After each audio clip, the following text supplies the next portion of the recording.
आप देख रहे हैं सागर टीवी न्यूज। नमस्कार, सागर टीवी न्यूज में आपका स्वागत है। मैं मधु नामदेव। आइए नजर डालते हैं दिन भर की कुछ खास खबरों पर। बिजली बिलों में बढ़ोतरी को लेकर गुस्साए लोगों ने एसएल कंपनी में मचाया हंगामा। भीड़ पर काबू पाने के लिए सुरक्षा गार्ड ने किया हवाई फायर। गुरुवार को सदन में पेश हुआ मोदी का पहला आम बजट। वित्त मंत्री अरुण जेटली ने पेश किया पहला आम बजट। बजट पर शहर के लोगों की रही मिली जुली प्रतिक्रिया। किसी ने बजट को बताया अच्छा, तो किसी को बजट से थी और उपेक्षाएं।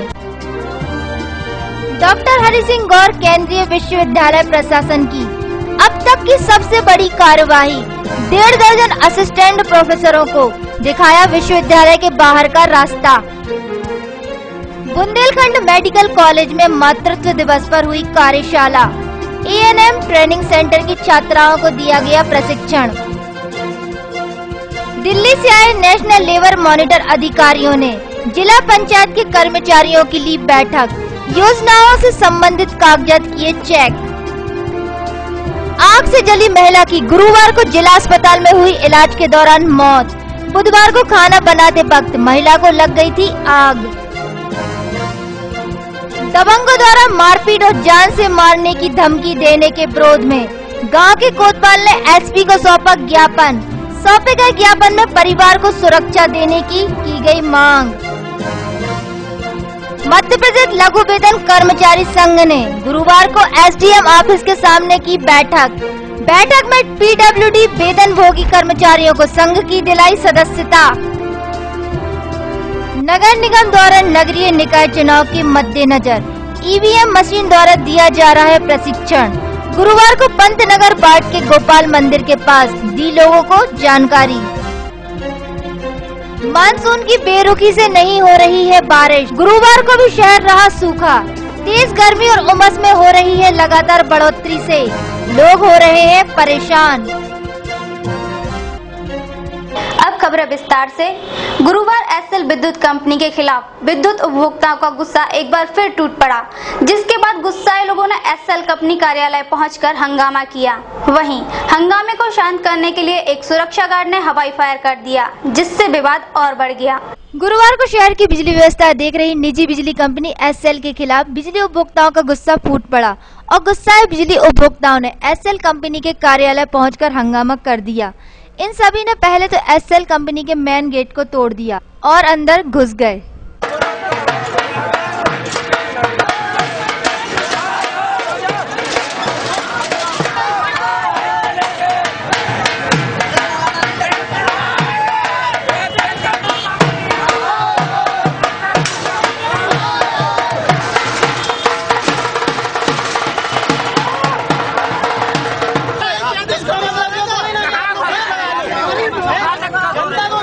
उधर भीड़ को बितर करने के लिए एसएल के कार्यालय में तैनात सुरक्षा गार्ड ने हवाई फायर कर दिया, जिसके बाद लोग और भड़क गए। सुरक्षा गार्डों और आम लोगों के बीच जमकर झूमा झटकी हुई। पुलिस ने मौके पर पहुंचकर लोगों को शांत कराया।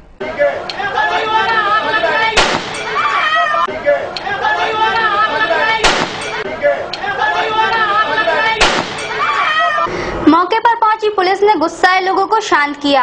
वहीं जहां बिजली उपभोक्ताओं का आरोप है कि बिजली के भारी भरकम बिल आ रहे हैं, वहीं एसएल कंपनी के अधिकारियों ने सभी आरोपों को खारिज कर दिया। जब से सागर में बिजली का निजीकरण हुआ है, तब से ही निजी विद्युत कंपनी एसएल और स्थानीय लोगों के बीच तनातनी मची हुई है। गुरुवार को एक बार फिर स्थानीय लोगों ने लगातार आ रहे बढ़ते हुए बिजली बिलों के विरोध में एसएल के दफ्तर में हंगामा किया। वहीं इस हंगामे को शांत कर सीएसपी गौतम सोलंकी पुलिस बल के साथ पहुंचे, जिसके बाद सभी शांत हुए। लोगों का कहना है कि एसएल कंपनी उनको हजारों में बिजली का बिल थमा रही है और बिल जमा करने के लिए तरह तरह के दबाव बना रही है।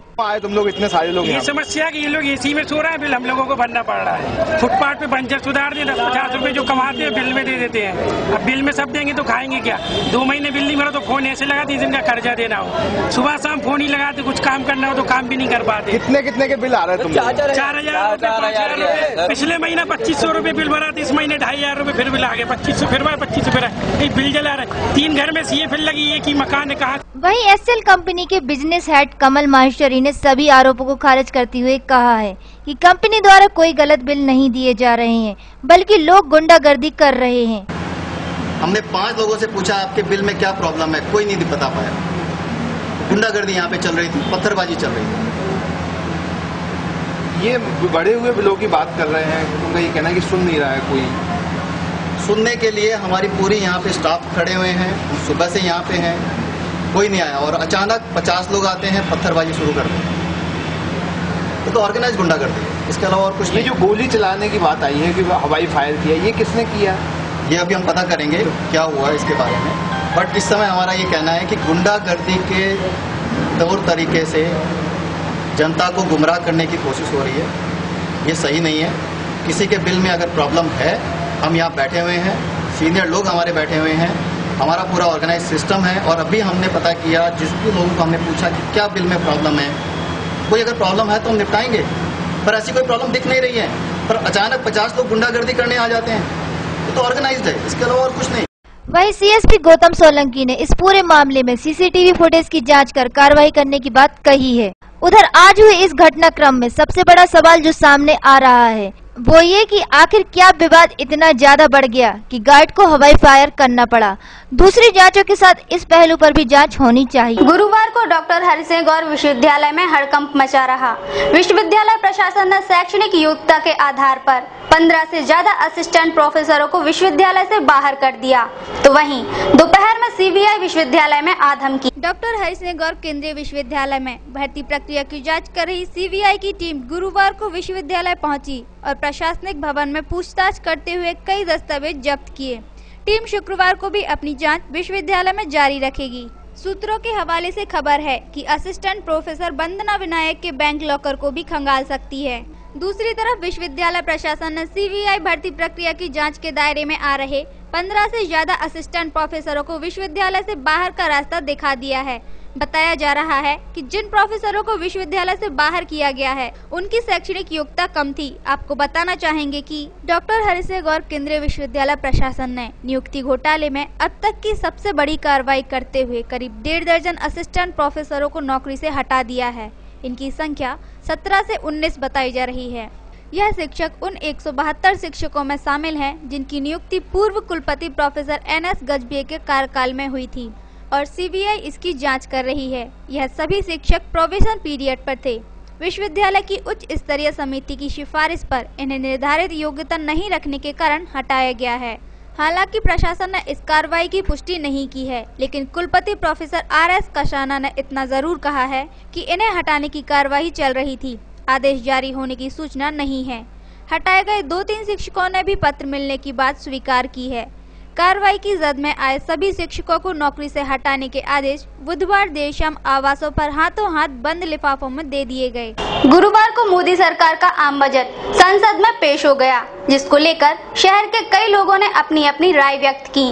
किसी ने इस बजट को आम लोगों का बजट बताया, तो किसी ने और ज्यादा उम्मीदें होने की बात कही। वित्त मंत्री अरुण जेटली ने संसद में मोदी सरकार का पहला आम बजट पेश किया। उन्होंने इनकम टैक्स की दर में कोई बदलाव नहीं किया, केवल स्लैब में बदलाव की घोषणा की है। इससे अधिकतम 36,050 रुपए की बचत हो सकती है। वित्त मंत्री ने आयकर छूट की सीमा मौजूदा 2 लाख रुपए से बढ़ाकर 2.5 लाख रुपए करने की घोषणा की। वरिष्ठ नागरिकों के लिए 3 लाख रुपए तक की आय टैक्स से मुक्त रखी गई है। होम लोन पर 2 लाख रुपए तक के ब्याज पर टैक्स छूट मिलेगी। पहले यह सीमा 1.5 लाख रुपए थी। सेक्शन 80C के तहत टैक्स में छूट पाने के लिए निवेश की सीमा भी 1 लाख रुपए से बढ़ाकर 1.5 लाख रुपए कर दी गई है। इस तरह वित्त मंत्री द्वारा घोषित प्रावधानों का पूरा फायदा उठाया जाए तो 6 लाख रुपए तक की आय पर टैक्स नहीं लगेगा। PPF स्कीम में अब लोग साल में 1 लाख के बजाय अधिकतम 1.5 लाख रुपए निवेश कर सकेंगे। आम बजट की घोषणाओं के चलते कई सामान सस्ता और महंगा हुआ है, जिसमें सस्ता हुआ है स्टील के सामान, कंप्यूटर पार्ट्स, टीवी, विदेश से सामान लाना सस्ता, फुटवियर, साबुन और तेल उत्पाद, दवाइयाँ, diamond, solar power units, smart card, mobile phone और महंगा होने वाला सामान रहा तंबाकू उत्पाद, पान मसाला, सिगरेट, सिगार, कोल्ड ड्रिंक्स। उधर मोदी सरकार के पहले बजट पर शहर के आम लोगों ने अपनी प्रतिक्रिया दी है, जिसमें कई लोगों ने इस बजट को आम बजट तो कई ने औसत बजट कहा है। वहीं कई लोगों ने कहा कि उन्हें बजट से और उम्मीद। ज़्यादा महंगा जो प्रोडक्ट हो रहा है और एक प्रकार से अच्छा है, क्योंकि ये जो पैसा है गवर्नमेंट लेके जो प्रोडक्टिव एक्सपेंडिचर है उसमें लगाएगी। जनता के लिए जो फायदा हुआ वो ये है कि जो पहले आपकी एग्जम्पशन लिमिट 2 लाख की थी, अब वो बढ़ के 2.5 लाख की हो गई है और सीनियर सिटीजन की जो 2.5 लाख की थी वो 3 लाख को पहुँच गई है। साथ ही साथ जो 80C की जो डिडक्शन मिलती थी LIC और बाकी सारी चीज़ों की, वो 1 लाख से बढ़ा के 1.5 लाख कर दी गई है। ये जनता को ये सीधा फायदा पहुँचाने वाली चीज़ सरकार ने की है। भाई हमारा तो बिल्कुल धंधा खत्म हो गया है, क्योंकि पहले भी रोलने का धंधा था, अब महंगाई बढ़ गई है, आदमी खर्चा नहीं कर पा रहा उतना, तो धंधा बिल्कुल चौपट हो गया फिलहाल तो। सर बिल्कुल खुश नहीं है, पूरा धंधा ठप हो गया है और पान के भी रेट बढ़ाने पड़ेंगे। 7 रुपये का पान बिकता है, 5 रुपये का दे रहे हैं, कुछ नहीं बचा। जितनी महंगाई बढ़ रही है तो आज के बजट से आम नागरिक को, आम महिलाओं को, जो घर की गृहिणी है उनको थोड़ा बहुत तो फर्क पड़ेगा ही। और अभी देखना, अभी चुनाव हुए कितने दिन हुए हैं भारतीय जनता पार्टी के शासन में, तो थोड़ा थोड़ा धीरे धीरे लेवल पे आएगा, महंगाई लेवल पे आएगी, धीरे धीरे महंगाई कम करेंगे, धीरे धीरे हद बात कम करेंगे। अब ये तो नहीं कि एकदम से हर चीज कम हो जाए या बढ़ जाए, तो धीरे धीरे हर चीज होगी, लेकिन समय लगेगा। अभी 5 साल नहीं हुए, अभी कम ही टाइम हुआ। आज का बजट आया, जैसे अच्छे दिन तो आएंगे, स्वाभाविक है, इतने सालों बाद सरकार बदली है तो हम लोगों को तो बहुत उम्मीद है कि आना भी चाहिए। वैसे सही पूछो तो कुछ चीज़ों में जो कमी आई है, मतलब बजट में सस्ते हुए हैं वो ठीक है, तंबाकू है, सिगरेट है या शराब है, इन चीज़ों में तो मतलब और ज़्यादा ही बढ़ जाए तो ठीक ही है। हालांकि इससे राजकीय आय ज़्यादा है, ये बात सही है, लेकिन इससे आम पब्लिक को कितनी परेशानी होती है ये तो सभी को पता है। ये है कि हम लोगों का जो खाद्य सामग्री थोड़ी ठीक है, उसका ज़्यादा नहीं है, और बाकी ठीक है। ऐसी करते करते सरकार अपना लेवल ले लेगी, जो जितनी महंगाई बढ़ रही है उसको बराबर कर लेगी। रेल बजट जो वर्तमान रेल बजट है उसमें जो भी प्रावधान रखे गए हैं, तो जब तक ये सामने नहीं आता इसका बजट में जो प्रावधान है, अभी से कुछ नहीं कहा जा सकता। जैसे खास तौर से हमारे बुंदेलखंड के विषय में है, तो रेलवे को यदि हम ले लें तो रेलवे की जो सुविधाएं हमारे बुंदेलखंड में है वो नाम मात्र की। बिल्कुल आंखें बंद करके बहुमत में इस नई पार्टी को जिताया, जिसमें हमारे गुजरात के मुख्यमंत्री प्रधानमंत्री की सीट पर आरूढ़ हो गए। उन्होंने कहा था अच्छे दिन आएंगे, जबकि हमारे मध्य प्रदेश और छत्तीसगढ़ ने भारी भरकम वोटों से उनको जिताया, और हमारे मध्य प्रदेश को और छत्तीसगढ़ को ही उन्होंने बिल्कुल फेर दृष्टि से देखा। यह अच्छी बात नहीं है, वो भूल रहे हैं जनता। अब फिर जब चुनाव आएगा तो इसी तरह से स्थिति होगी जो कांग्रेस की हुई। जो बात करते हैं कहते हैं उनको करना चाहिए कि अच्छे दिन आएंगे, हमें तो अच्छे दिन समझ में नहीं आ रहा। गुरुवार को खुरई थाना क्षेत्र के सिलापरी गांव के एक व्यक्ति ने गांव के दबंगों द्वारा मारपीट करने और जान से मारने की धमकी देने के विरोध में एसपी को ज्ञापन सौंपा है और परिवार के लिए सुरक्षा की मांग की है। खुरई थाना क्षेत्र के सिलापरी गांव से आए रामेन चरण, जो कि गांव का ही कोटबार भी है, उसने गाँव के दबंगों द्वारा मारपीट करने और जान से मारने की धमकी देने के विरोध में एसपी को ज्ञापन सौंपा है। रामेन चरण ने ज्ञापन के संबंध में बताया कि गांव के सरपंच ने उसकी जमीन में से रोड निकलवा दी है और जब मैंने उनको रोका तो उनके भाइयों ने मेरा जातिगत अपमान किया और मारा पीटा।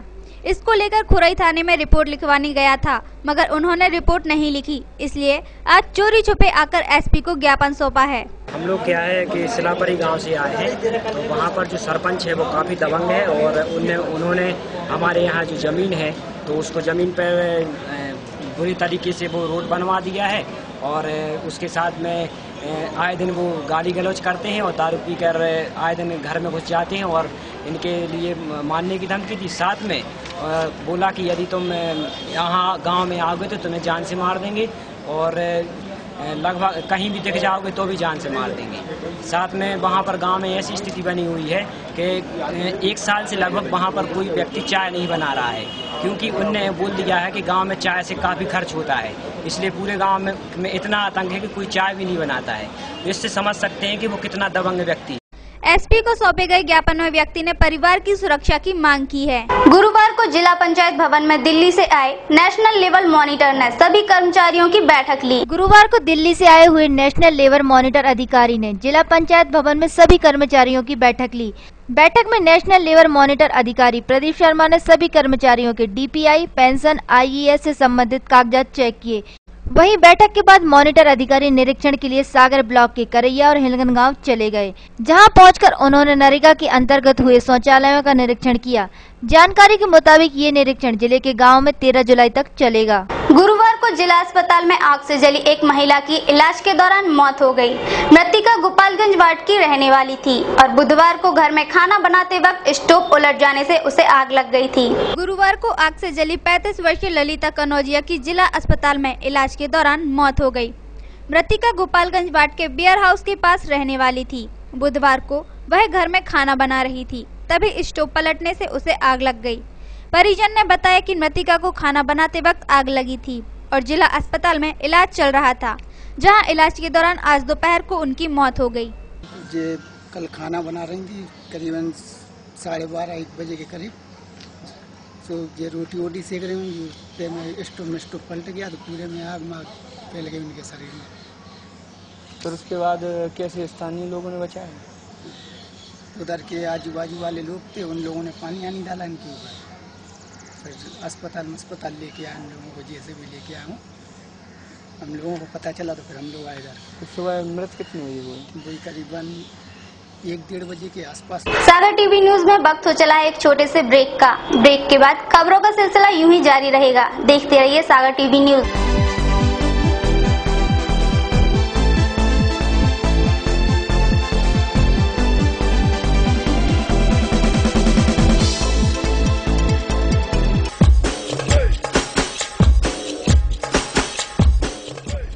विज्ञापन ही व्यापार का आधार है। सागर के नई न्यूज चैनल सागर टीवी न्यूज में विज्ञापन देने के लिए संपर्क करें 4707779301532155। टेंशन भरी लाइफ में कैसे मिलेगा रिलैक्स? कैरियर को लेकर अगर हो रही है चिंता तो कौन दिखाएगा सही रास्ता? कैसा रहेगा आज आपका दिन और क्या रहेगी ग्रहों की चाल? खाना खाने का और खिलाने का अगर रखते हैं शौक, कैसे बनाएंगे अपनी रसोई को बेहतर? और जब घर बैठे करना हो तीर्थों के दर्शन और ईश्वर की भक्ति में डूबने का हो पूरा मन, तो फिर जल्द ही देखिए सागर टीवी न्यूज पर 6 नए कार्यक्रम।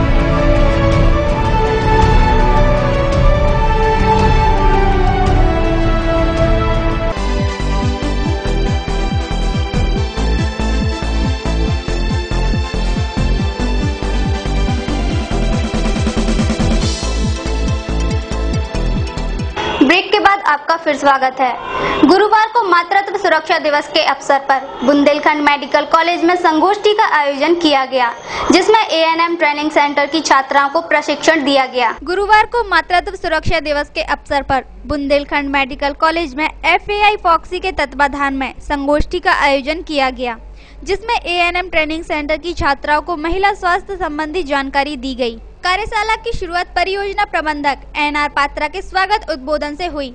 उन्होंने कहा कि महिला स्वास्थ्य पर अंतर्राष्ट्रीय स्तर पर अनेक विकास होने के बाद भी हमें प्रजनन स्वास्थ्य पर कार्य करने की आवश्यकता है।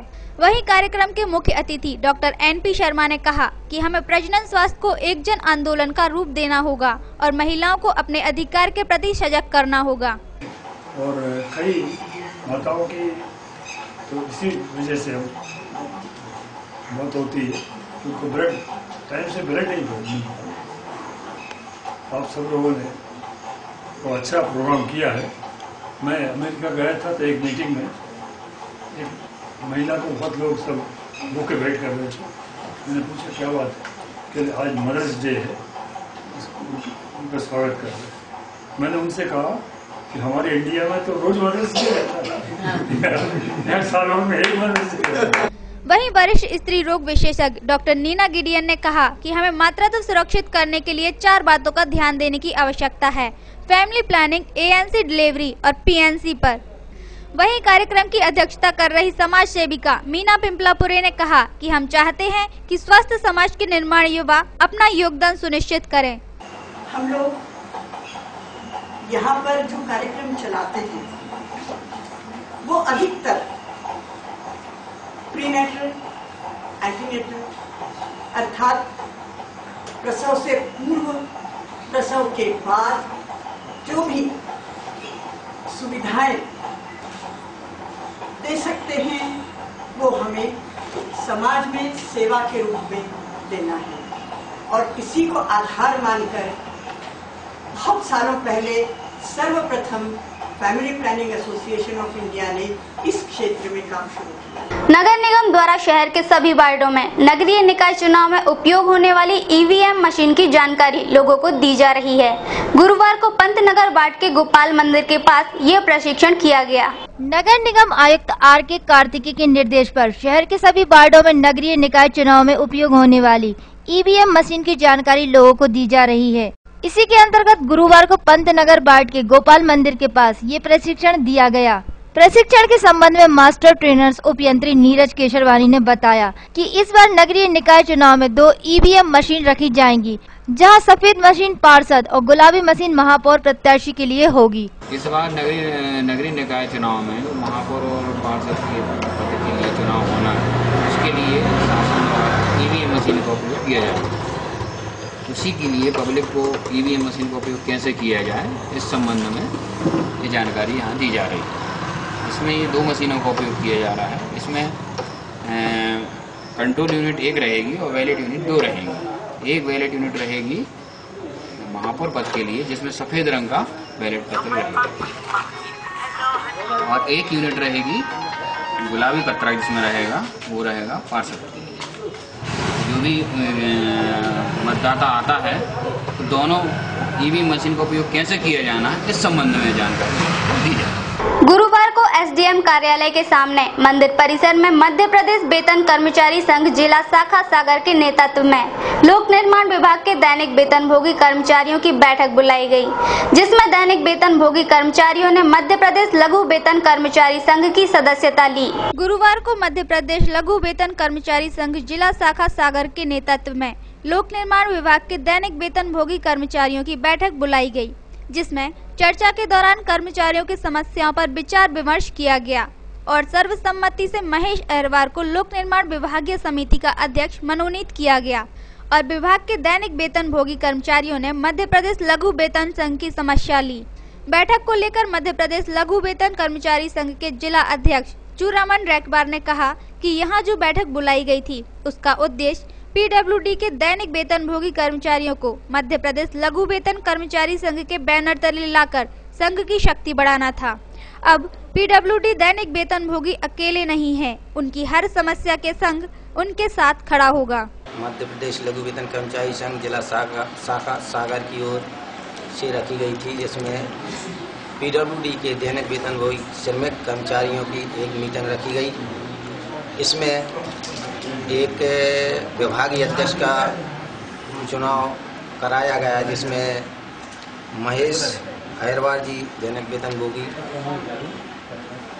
अध्यक्ष नियुक्त किए गए हैं सबकी सहमति से।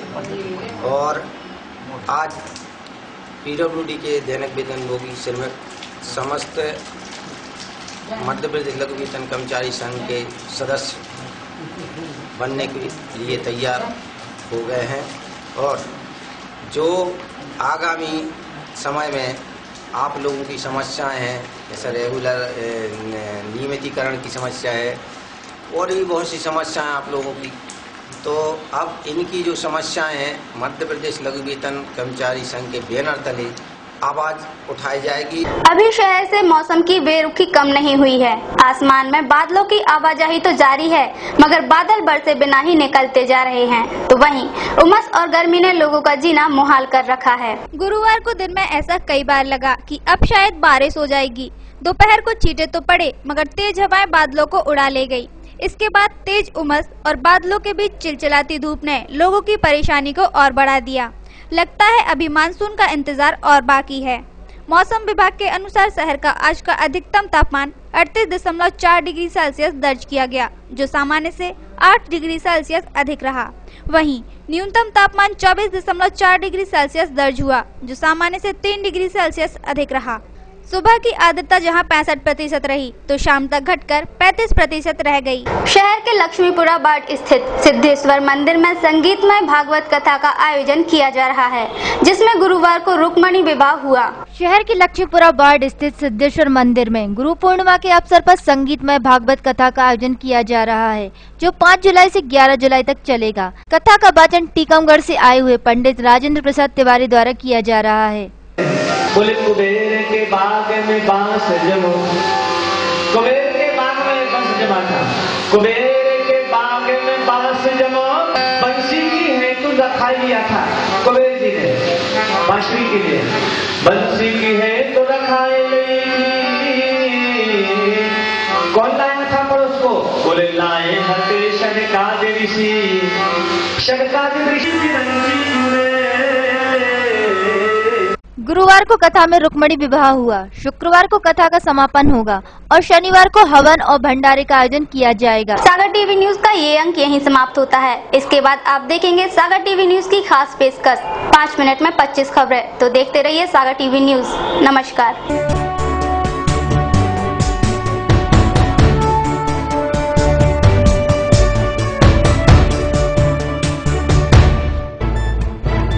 गली से मोहल्ले तक, शहर से गांव तक, प्रदेश से देश तक, चाहे जैसी भी हो मुश्किलें और जैसे भी हो हालात, हम पहुंचाएंगे आप तक आपकी बात। 24 घंटे पूरे सप्ताह, हर घटना पर रहेगी पैनी नजर, जिससे आप न रहें बेखबर। देखिए सागर टीवी न्यूज दिन भर।